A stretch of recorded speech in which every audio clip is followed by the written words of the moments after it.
5 milliards de francs CFA dorment dans une valise close, mais aucune caserne ne tremble, aucun ordre ne vacille.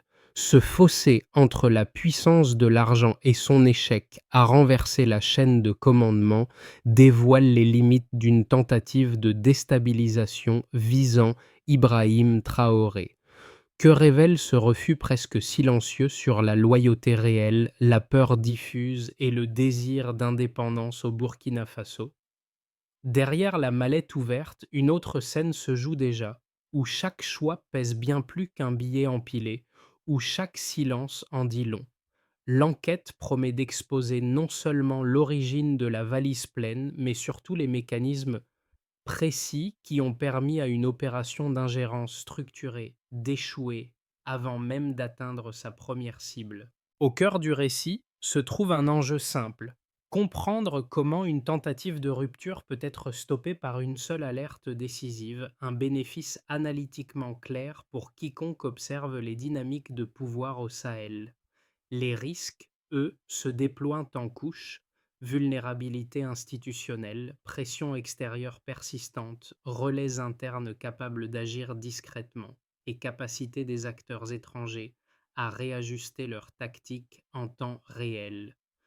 Plus les preuves surgissent, communication interceptée, transfert financier, rapprochement avec des réseaux extérieurs, plus le lecteur perçoit que ce dossier dépasse la simple corruption ponctuelle pour s'inscrire dans une logique stratégique visant à exploiter les failles d'un État soumis à la surveillance internationale. La première fissure apparaît dès l'instant où les enquêteurs découvrent que la somme saisie, 5 milliards de francs CFA, ne correspond pas à une tentative isolée, mais à l'amorce d'un dispositif coordonné. La deuxième révélation tombe aussitôt.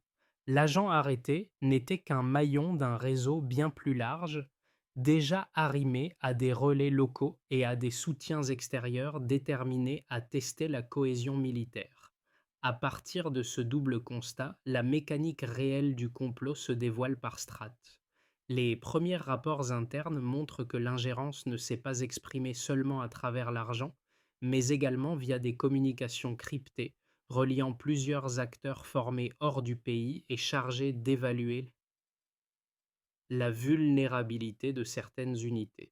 L'objectif était clair: identifier comme été un point d'entrée, créer une fragmentation initiale, puis élargir la brèche jusqu'à atteindre le cœur du commandement loyal à Ibrahim Traoré. Ce basculement analytique s'inscrit dans un contexte où le Burkina Faso, placé au centre des rivalités d'influence dans le Sahel, fait face depuis plusieurs années à une pression croissante d'acteurs extérieurs cherchant à capter ses ressources, redéfinir ses orientations diplomatiques ou remodeler sa chaîne sécuritaire. Cette affaire n'est donc pas apparue dans le vide. Elle prolonge une série d'interférences déjà documentées, dans lesquelles chaque tentative échouée devient la matrice d'une nouvelle manœuvre plus subtile et mieux préparée. Les premières heures suivant la capture confirment la profondeur du dispositif. Les conversations interceptées indiquent que les commanditaires ajustaient leur plan en temps réel, anticipant les réactions des autorités et réévaluant les relais disponibles. De cette course silencieuse, une évidence émerge: l'ingérence visait non seulement à renverser un pouvoir, mais à tester la résistance d'un État décidé à préserver ses marges de souveraineté. Dans ce décor chargé, la cohésion inattendue de certains soldats, leur refus immédiat de l'offre et la transmission de l'alerte deviennent des éléments structurants. Ils montrent que, malgré les tensions internes, une partie significative de l'appareil de sécurité reste disposée à contrer les pressions extérieures, même lorsqu'elles se présentent avec des moyens colossaux et une préparation minutieuse. Au milieu de l'agitation provoquée par la saisie de la valise, une figure discrète s'impose comme point d'ancrage pour comprendre les premières répercussions du complot. L'officier burkinabé qui approchait le premier a immédiatement refusé l'argent avant de transmettre l'alerte à sa hiérarchie. Son geste paraît simple, presque instinctif, mais il redirige l'ensemble de la séquence sécuritaire.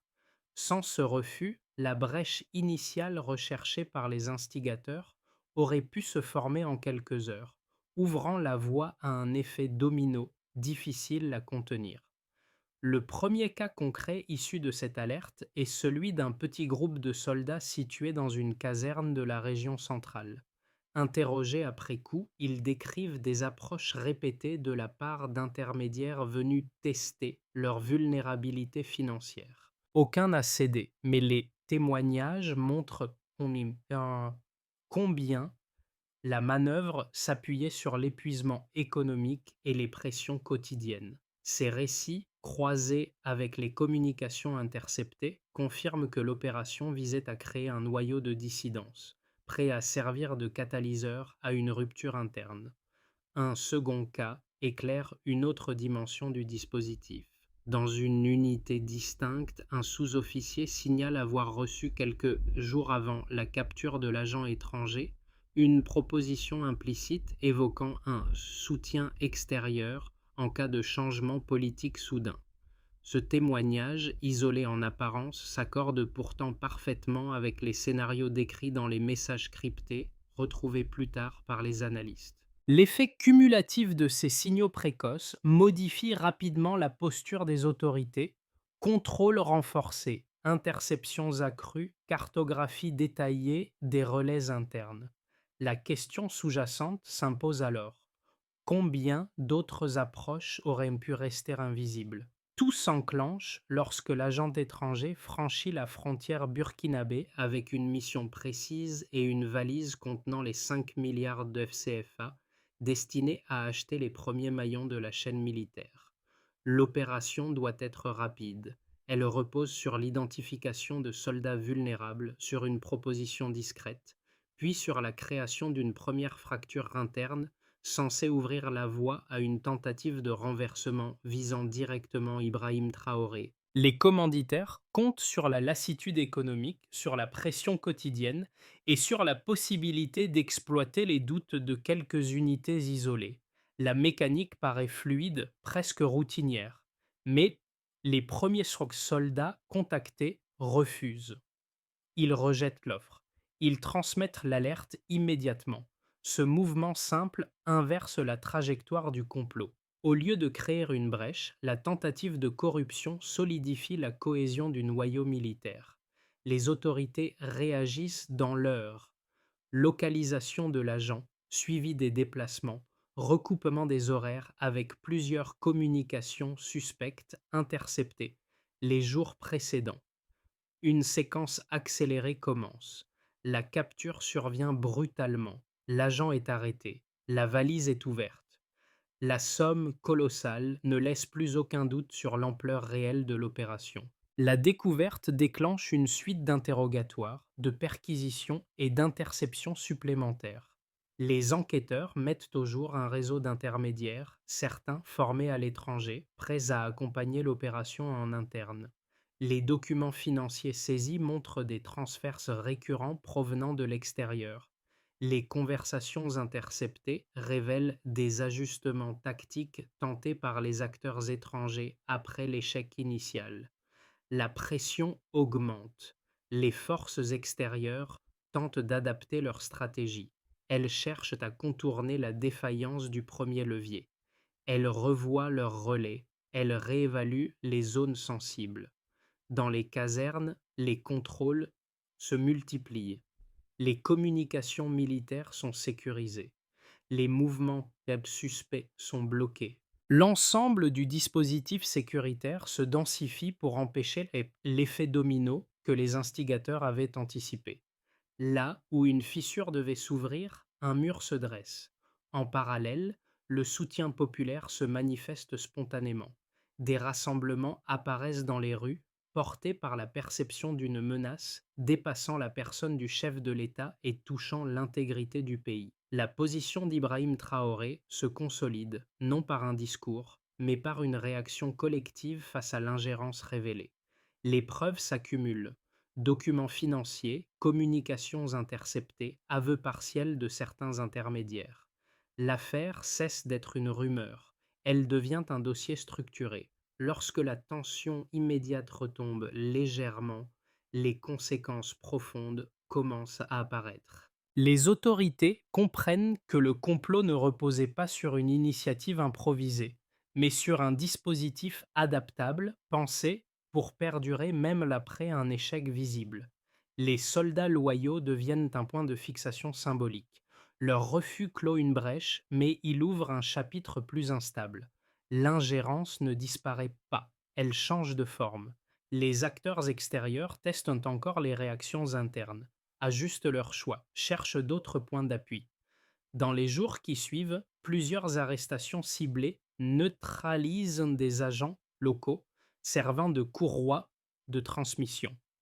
Les récits recueillis auprès des militaires approchés confirment que les tentatives étaient multiples et réparties sur plusieurs unités. Les analystes reconstituent la structure, financiers extérieurs, intermédiaires locaux, relais militaires, facilitateurs logistiques. Chaque couche révèle une profondeur inquiétante. Une vérité simple s'impose pourtant. Sans le refus initial, l'ensemble aurait pu basculer. Une cascade redoutée aurait pu se produire. Elle ne s'est pas produite. La dynamique a pivoté dans l'autre sens. La cohésion a prévalu. La loyauté a tenu. Le pouvoir n'a pas vacillé. Le premier indicateur quantifiable établit la base de l'analyse.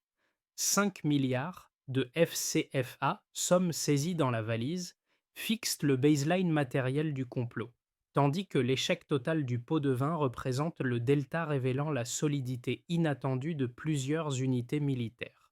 Ce montant inhabituel pour un seul pays du Sahel indique qu'il ne s'agissait pas d'une corruption ponctuelle, mais d'une tentative stratégique visant à toucher la chaîne de commandement. Le deuxième chiffre provient des rapports internes, la présence d'officiers formés à l'étranger, identifiés dans plusieurs segments du réseau. Bien que le nombre précis ne soit pas communiqué, les enquêtes décrivent leur rôle comme celui de facilitateur potentiel d'un renversement. Les instigateurs comptaient sur leur fragilité, souvent liée à des cursus militaires dépendant d'alliances extérieures.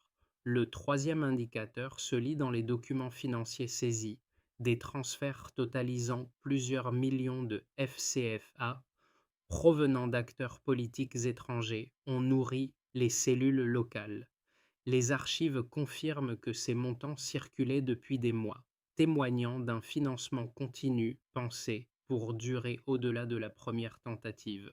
Ces flux montrent qu'un mécanisme d'ingérence établissait déjà ses points d'ancrage interne. À partir de ces trois données clés, les analystes burkinabés reconstruisent l'architecture du complot. La méthodologie croise les flux financiers, les lieux d'interception, les témoignages militaires et les déplacements de l'agent arrêté. Ce travail révèle une structure multicouche. Financiers extérieurs, relais locaux, officiers ciblés, facilitateurs logistiques. Chacune de ces couches fonctionne comme un amortisseur destiné à protéger les acteurs internationaux de toute attribution directe. Les interceptions électroniques jouent un rôle décisif. Elles montrent que les commanditaires ajustaient leur stratégie en temps réel, réorientant les pressions selon la réaction interne. Ce comportement adaptatif confirme que l'opération ne reposait pas sur un plan unique, mais sur un ensemble modulable de scénarios successifs, chacun conçu pour exploiter une faille potentielle de la chaîne militaire fidèle à Ibrahim Traoré. Les témoignages recueillis auprès des soldats approchés complètent la dimension quantitative. Plusieurs décrivent des approches répétées, parfois espacées de quelques jours seulement, ce qui suggère un calendrier serré. Les analystes y voient une tentative de saturation psychologique. Multiplier les sollicitations afin de briser lentement la cohésion interne. Mais ces approches échouent, produisant l'effet inverse. Elles renforcent la vigilance, durcissent les contrôles et accélèrent la consolidation des unités les plus exposées. Les documents saisis lors des perquisitions fournissent une dernière pièce indispensable. Ils confirment les connexions étrangères et les transferts clandestins Mais surtout, il montre que les promesses de soutien en cas de rupture étaient formulées de manière conditionnelle, avec plusieurs niveaux d'engagement potentiels. Cette gradation témoigne d'une stratégie patiente prête à exploiter n'importe quelle opportunité interne. La solidité factuelle de l'ensemble renforce la position officielle. Elle démontre que les accusations d'ingérence ne reposent pas sur un discours politique, mais sur un faisceau de preuves concordantes. Dans ce contexte, la réponse rapide du gouvernement et la loyauté d'une partie significative de l'armée apparaissent comme des éléments centraux ayant neutralisé la progression d'un dispositif qui, sans résistance initiale, aurait pu atteindre son objectif. Le constat final s'impose. Les chiffres ne racontent pas seulement l'histoire du complot, ils révèlent son ambition, sa méthode et son échec. Ils montrent comment une opération externe structurée a buté contre un refus décisif et comment ce refus a, en retour, consolidé la légitimité d'Ibrahim Traoré. Deux lectures majeures structurent l'interprétation du complot déjoué et pour comprendre la dynamique réelle, il faut d'abord présenter la version la plus solide de chacune avant d'en dégager les limites. La première thèse affirme que les puissances étrangères constituent l'axe central des crises politiques du Sahel. Selon ses partisans, l'ingérence extérieure façonne les tensions locales à travers plusieurs leviers: financement clandestin, soutien discret à des factions internes, pression diplomatique et exploitation des vulnérabilités militaires. Les documents saisis, les communications interceptées et les transferts financiers retrouvés au cœur de l'affaire semblent donner du poids à cette lecture. Les flux identifiés depuis l'extérieur, associés à la présence d'officiers formés hors du pays, soutiennent l'idée d'une opération structurée, prête à ajuster ses tactiques selon les réactions internes. La seconde thèse adopte une perspective inverse. Elle place la souveraineté nationale, la résistance interne et la cohésion militaire comme éléments déterminants de l'échec du projet de déstabilisation. Dans cette vision, la loyauté des soldats approchés, leur refus immédiat de l'offre et les rassemblements spontanés observés dans les rues témoignent d'une dynamique interne plus forte qu'anticipée. Les institutions réagissent rapidement, renforcent les contrôles, sécurisent les communications et neutralisent plusieurs relais locaux. Les témoignages recueillis auprès des militaires interrogés montrent que l'unité interne s'est consolidée au moment même où les instigateurs ajustaient leur stratégie. Pour cette approche, la résistance populaire et institutionnelle constitue le facteur décisif ayant court-circuité un plan pourtant doté de moyens importants. Confrontées l'une à l'autre, ces deux thèses paraissent contradictoires. Pourtant, les preuves rassemblées dans l'enquête démontrent qu'elles ne s'excluent pas.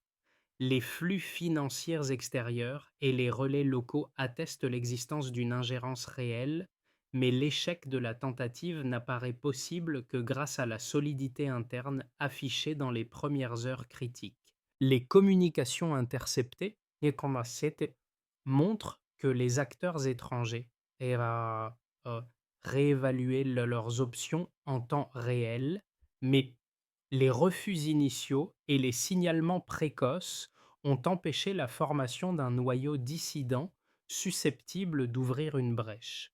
Le résultat final se dessine alors. L'ingérence a structuré la menace, tandis que la réaction interne l'a désarmée. Cette articulation précise éclaire la logique de l'épisode et explique comment un dispositif préparé en amont a néanmoins échoué à créer la rupture attendue. La bascule apparaît soudain. Elle se produit lorsque les analystes découvrent, dans une série d'interceptions presque passées inaperçues, que les acteurs étrangers ajustaient leur dispositif en temps réel après l'échec initial du pot de vin. Ce détail, enfoui dans les transcriptions et noyé dans le flot des communications cryptées, change l'angle d'analyse. Il révèle que la tentative de renversement ne reposait pas sur une opération unique, mais sur un mécanisme adaptable, pensé pour tester les failles, mesurer les réactions et réorienter la pression selon les résistances internes. Cette révélation donne un sens nouveau à la loyauté affichée dans les casernes. Si les premiers soldats approchés n'avaient pas averti immédiatement leur hiérarchie, la flexibilité tactique des instigateurs aurait pu ouvrir une brèche plus large. Le complot n'était pas figé. Il évoluait, sondait, évaluait. Les relais locaux n'agissaient pas isolément. Ils attendaient des signaux venus de l'extérieur pour activer les phases suivantes. Dans cette lumière nouvelle, le rôle du premier cercle militaire fidèle à Ibrahim Traoré devient encore plus central. Leur réaction rapide n'a pas seulement mis fin à une opération, elle a court-circuité un processus conçu pour persister même après un échec visible. Le midpoint révèle alors non pas la fin d'un projet, mais l'ampleur réelle de ce qu'il aurait pu provoquer. À mesure que les effets du complot déjoué se déploient, 4 cercles distincts révèlent l'ampleur de la transformation en cours. Chaque cercle montre comment l'échec du dispositif étranger n'a pas seulement protégé une structure politique, mais a modifié durablement les perceptions, les équilibres et les comportements au Burkina Faso. Les premières conséquences surgissent dans les casernes et les institutions. La loyauté affichée par les soldats ayant refusé les pots de vin renforce la cohésion interne et stabilise des unités que les instigateurs pensaient fragiles. Les autorités sécurisent les communications, multiplient les contrôles et surveillent les mouvements suspects. Les témoignages recueillis auprès des militaires approchés confirment que la pression extérieure n'a pas brisé la chaîne de commandement. Dans ce contexte, l'État regagne une marge de manœuvre suffisamment solide pour articuler un discours sur la souveraineté sans craindre une fragmentation immédiate. Le pays se découvre capable d'absorber un choc qu'on le disait trop vulnérable pour supporter. Sur la scène internationale, l'affaire provoque un moment de flottement. Plusieurs partenaires expriment des inquiétudes quant à la stabilité du pays, mais évitent toute déclaration pouvant être interprétée comme une ingérence supplémentaire. D'autres acteurs, plus directement visés par les accusations, cherchent à se distancier des faits révélés par les enquêtes. Le gouvernement, lui, adopte une posture ferme. Dénonciation des pressions extérieures, revendication d'une autonomie stratégique et renforcement de son discours de rupture avec les influences étrangères lourdes. Cette attitude reconfigure l'équilibre régional, obligeant plusieurs États à clarifier leur position. Dans cette recomposition, la figure d'Ibrahim Traoré s'inscrit au centre d'un bras de fer diplomatique désormais visible. Dans les discussions publiques, l'épisode acquiert une valeur symbolique. Le refus du pot de vin, la capture de l'agent étranger et les éléments qu'il a saisis deviennent des repères utilisés pour interpréter d'autres tensions. La figure du soldat loyal est mise en avant dans les médias locaux, portée comme un signe de résilience collective. L'affaire dépasse alors le cadre strict du complot. Elle s'inscrit dans une bataille narrative autour de l'indépendance politique et de la résistance face aux ingérences extérieures. La population, témoin direct des rassemblements spontanés, redéfinit son rapport au pouvoir à travers un prisme nouveau, la défense d'un pays exposé mais prêt à tenir. À l'échelle régionale, l'impact est tout aussi net. Les pays voisins observent avec inquiétude la structure de l'ingérence révélée au Burkina Faso. Plusieurs reconnaissent que des schémas similaires pourraient être utilisés ailleurs. Des tensions ressurgissent autour de la présence de forces étrangères dans certaines zones. Les acteurs internationaux impliqués dans la région doivent réévaluer leurs méthodes, conscients que l'unité militaire et populaire, même partielle, peut bouleverser les scénarios les mieux préparés. L'épisode devient alors un signal d'alarme partagé, rappelant que la stabilité du Sahel dépendent aussi de la capacité collective à identifier et contrer les manœuvres extérieures. Ainsi se dessine le paysage post-complot, un pays transformé, un discours réordonné, une région attentive. L'échec opérationnel se change en révélateur stratégique et le nom d'Ibrahim Traoré circule au cœur d'une redéfinition géopolitique qui dépasse largement les frontières du Burkina Faso. Trois trajectoires se dessinent désormais pour les mois à venir. Chacune repose sur les données révélées par l'enquête, sur les réactions des institutions et sur la capacité des acteurs extérieurs à maintenir ou ajuster leur pression. L'horizon n'est ni figé ni entièrement prévisible, mais il peut être modélisé en trois scénarios cohérents à partir des dynamiques déjà observées. Dans cette hypothèse, Bayes, stabilisation sous tension, 6-12 mois. Dans cette trajectoire centrale, les autorités consolident leur socle sécuritaire sans parvenir à dissiper totalement la pression extérieure. Les dispositifs de surveillance restent actifs, les interceptions se poursuivent et les contrôles internes se renforcent dans les casernes. Les partenaires internationaux adoptent une posture prudente, oscillant entre distance diplomatique et nécessité de maintenir un dialogue minimal. Les, difficu- les difficultés économiques internes pourraient ralentir les réformes, créant un environnement où la stabilité repose sur une vigilance constante plutôt que sur une consolidation durable. La cohésion militaire demeure élevée, mais les fragilités institutionnelles obligent à arbitrer chaque décision au millimètre. Dans cette hypothèse optimistique, souveraineté consolidée, avantage géopolitique accru. Dans cette version favorable, l'élan, né de l'échec du complot, se transforme en moteur de réforme. Les institutions accélèrent la gestion des affaires d'ingérence, la chaîne de commandement se solidifie et les soutiens populaires persistent. Sur le plan régional, le pays devient un point d'appui pour d'autres États cherchant à réduire leur dépendance aux acteurs étrangers. Les initiatives conjointes se multiplient, renforçant la coopération sécuritaire dans le Sahel.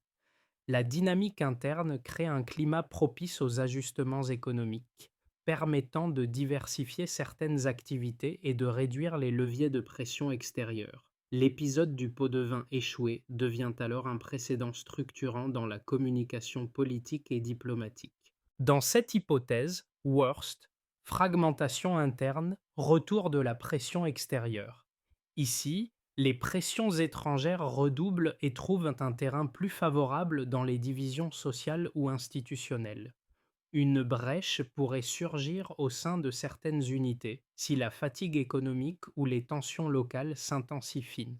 Les acteurs extérieurs exploitent les insatisfactions pour activer des relais internes, non plus à travers une seule opération ciblée, mais via une multiplicité de leviers narratifs, économiques, politiques.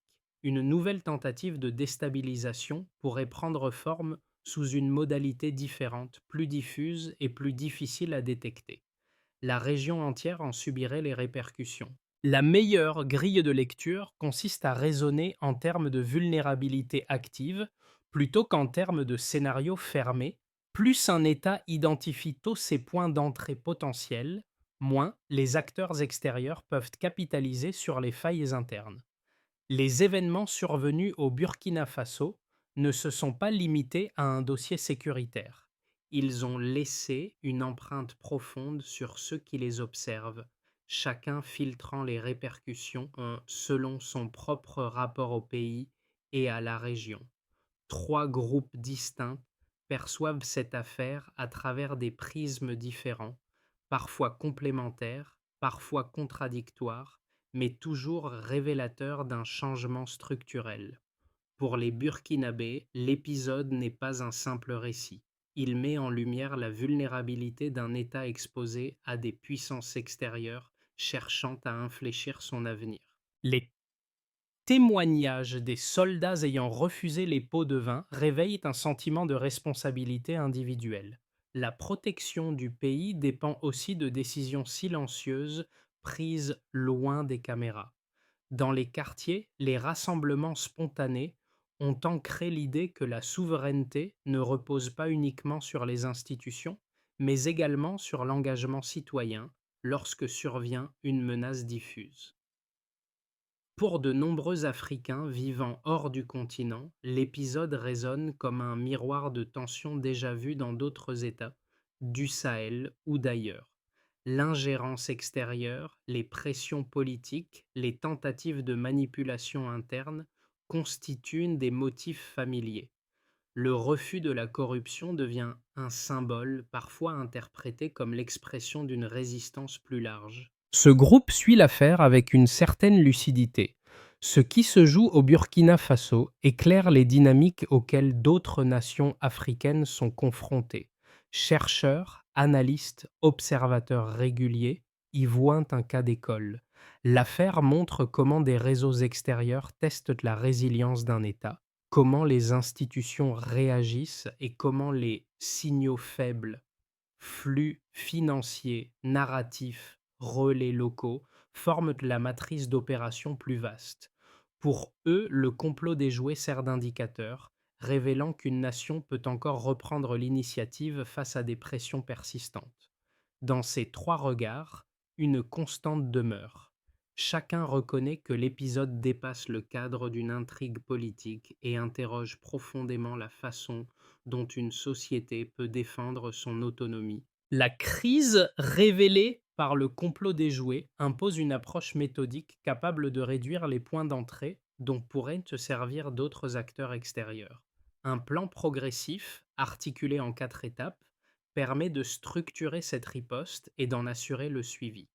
Chacune de ces étapes répond à une faille identifiée dans l'enquête et chacune mobilise un acteur précis, un horizon temporel clair et un indicateur de résultats mesurables.